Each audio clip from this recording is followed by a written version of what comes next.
Well, there's a million approaches to the blues. I mean, you can spend your whole life on Muddy Waters or Charlie Parker and everything in between. Yeah. So, I mean, it's a lifelong thing, and there's so many different, and then there's acoustic, and there's slide, and alternate tunings, open D and open G, and Duane Allman and Eric Clapton, and it's unbelievable. You know, so it's just, it's an endless, a lifelong learning experience. That's how I look at it. So, Do you play any slide? yeah, I do. I'll play a little bit of slide kind of towards the end, probably. So, Yeah, and if I may, you know, everybody's got their own sound, their own fingerprint, you know, so to say. Even you know, if you play, you've got your own style. Yeah, and it's just taking the knowledge of what we know and keeping that going. So, yeah, and like Jake said, there's all these different styles. There's the, I don't know, the Zydeco, the blues rock, there's all, you know, there's lower Bonamassa, delta, you know, upper Wayne delta, Shepherd, blah blah blah. yeah. Right. So, Hill country, Mississippi, which is, that's a thing. Delta blues, that's another thing. He's one of North Carolina. Absolutely. You know, there's a million of them. Do you mind saying just a few words about your amp? You're talking about That's a Swart amplifier made or designed here, probably still made here, at least maybe made in Berghoff. I'm going to say made in Wilmington. There's a guy named Michael Swart who lives in Wilmington, who is a small amp maker, and this is his 5-watt amp. And I like it because if I turn it up even louder, I'd get some really good natural amp distortion out of it. But that's a locally made amp, and this guy has probably a half dozen different models. You know, it's a boutique, maybe called a boutique amplifier, a small maker. There's a million guys around the world making amps and pedals and guitars, one at a time. They're all over the place, and there's some incredible quality, and people are doing reproductions of old amps and all kinds of crazy stuff. So, and if I'm right, his amps are world renowned, right? oh yeah, the yeah, big name artists. He's doing very, very well making and selling his own design of amplifiers. Now this is if you saw an old Valco amp, he took a lot of the physical characteristics of this amp from the Valco amp with that right there, and just the speaker shape of the grill cloth. You know. Was that one in the shop, or did you tell him to build it for you? No, he had it. I just went in and picked it up one day. And kind of cool because that's the back of it. Oh, wow. When I'm at home, I actually face it with the back towards me, so I can see the knobs and manipulate the knobs and all that. I'm just playing in my little practice room. But I like old school tweed amps. That's kind of what I'm into. Everything I'm into is old stuff, 50s and 60s stuff. That's what I'm into. So.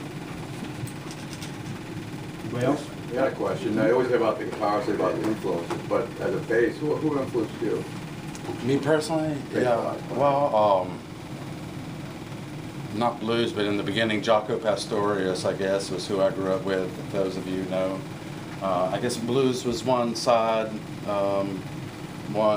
Influence. I mean, I went to school and was classically trained with the bow, you know, so I had to go through all the systematic fingering and everything, which was a famous jazz player, all those, you know, old upright, you know, bass players. Everybody asks that question. They always say the first thing they say is Jaco. Yeah.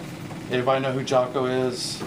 Yeah, he was an electric bass player who really turned around the role of the bass. He played with a group called Weather Report back in the 80s, late 70s and late 80s. Check it out. There's a lot of Google, YouTube stuff you can find about him. So yeah, but I try to listen to everybody. I still am trying to listen to as many people as I can, you know, because it's just influences, you know, everywhere.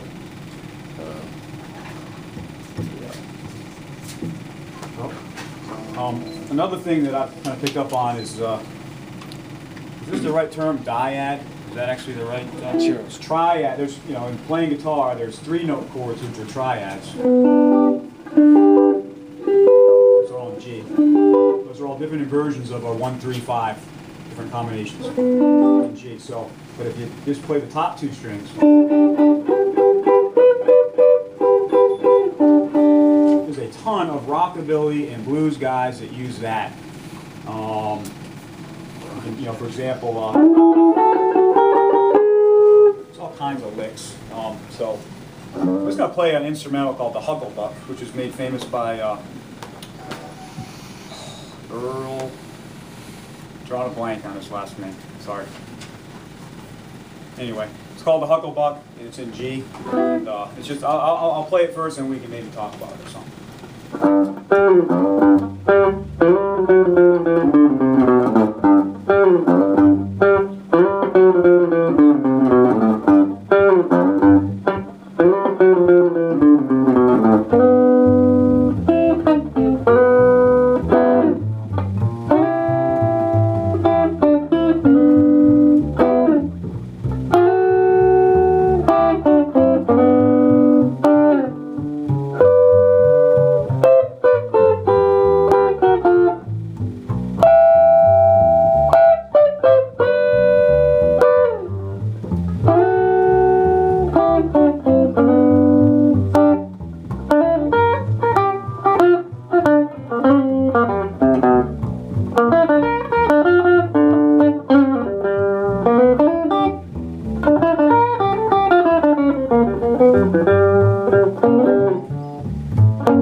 That's it. He's with Channel 3 News. Oh, Yeah. okay. Yeah. So that was, you know, just using those little two-note chords to make a melody. If you're playing, you might have heard this lick, and if somebody's playing shuffle and 8. Kind